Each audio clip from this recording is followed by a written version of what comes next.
Assalamualaikum warahmatullahi wabarakatuh. Perkenalkan, saya Salsabila Anissa Nurani dengan NRP 106118 10000066, mahasiswa aplikasi teknologi cerdas kelas B. Pada kesempatan ini, saya akan menjelaskan secara singkat mengenai artificial intelligence.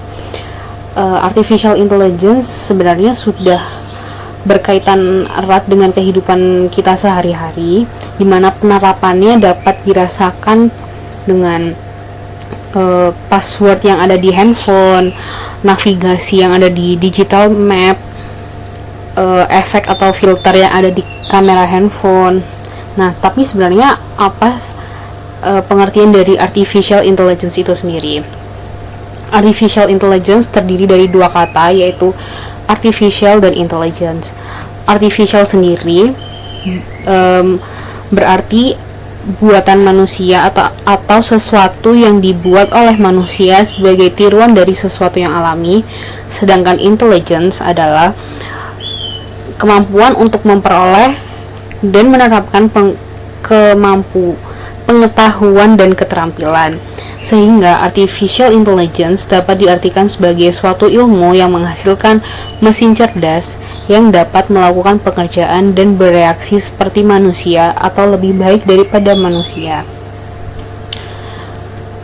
Nah, secara garis besar, artificial intelligence dapat melakukan salah satu dari 4 faktor berikut. Yang pertama yaitu acting humanly atau sistem yang dapat bertindak layaknya manusia.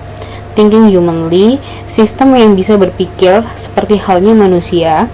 Think rationally, sistem yang mampu berpikir secara rasional. Dan act rationally, sistem yang mampu bertindak secara rasional.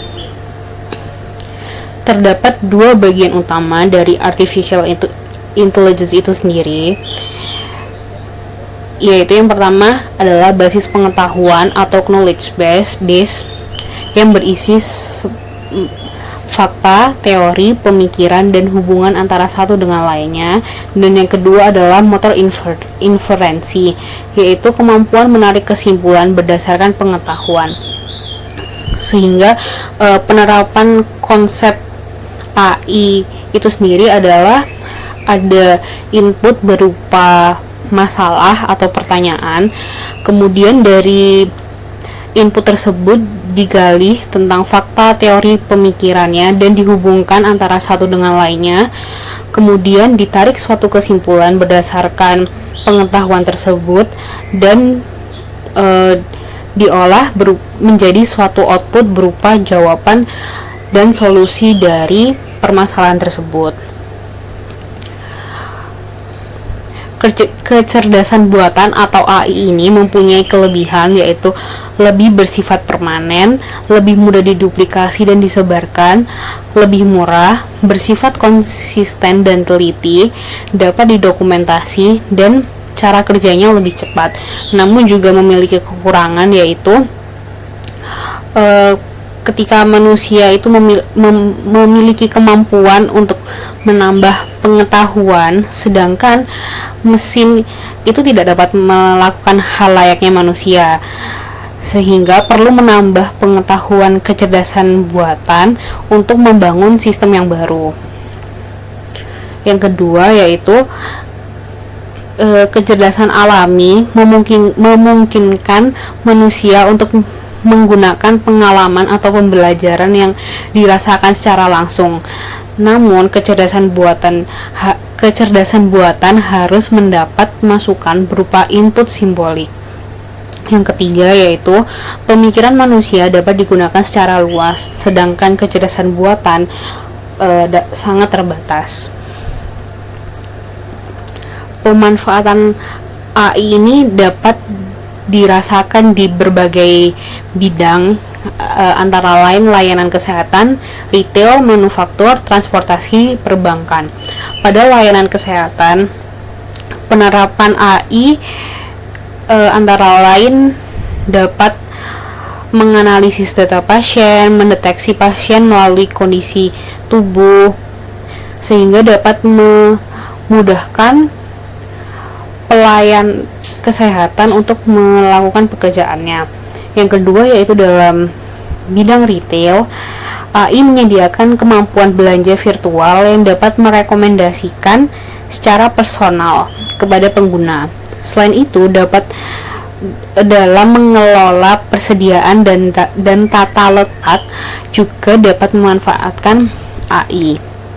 Yang ketiga yaitu manufaktur. AI dapat menganalisis data untuk memperkirakan beban dan permintaan yang diharapkan, memberikan jadwal perkiraan maintenance mesin, dan menghitung jumlah produksi. Pada bidang transportasi, dapat sekarang sudah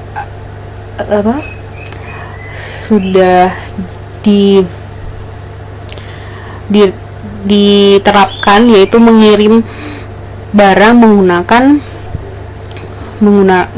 drone. Pada bidang perbankan, AI dapat meningkatkan kecepatan, presisi, dan keefektifan upaya manusia. Selain itu juga dapat digunakan untuk mengidentifikasi transaksi dengan indikasi penipuan.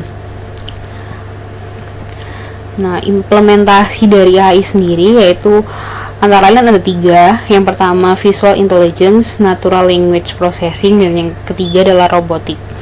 Pada visual intelligence yaitu kemampuan mesin untuk melihat dan memahami sesuatu layaknya yang dilakukan oleh manusia.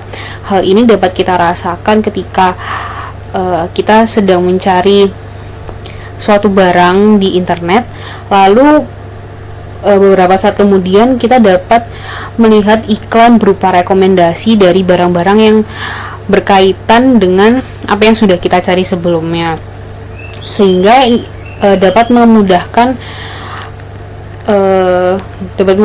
dalam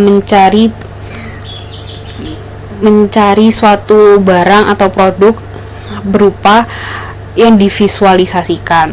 Yang kedua yaitu natural language processing, yaitu bidang ilmu AI yang mempelajari komunikasi antara manusia dengan komputer, sehingga komputer dapat menganalisis, memahami, dan menghasilkan bahasa manusia termasuk ujaran. Yang ketiga yaitu robotics. Robot sering digunakan untuk melakukan tugas yang sulit bagi manusia untuk melakukan atau melaksanakan secara konsisten. Sekian penjelasan singkat dari saya. Mohon maaf apabila masih terdapat banyak kekurangan. Wassalamualaikum warahmatullahi wabarakatuh.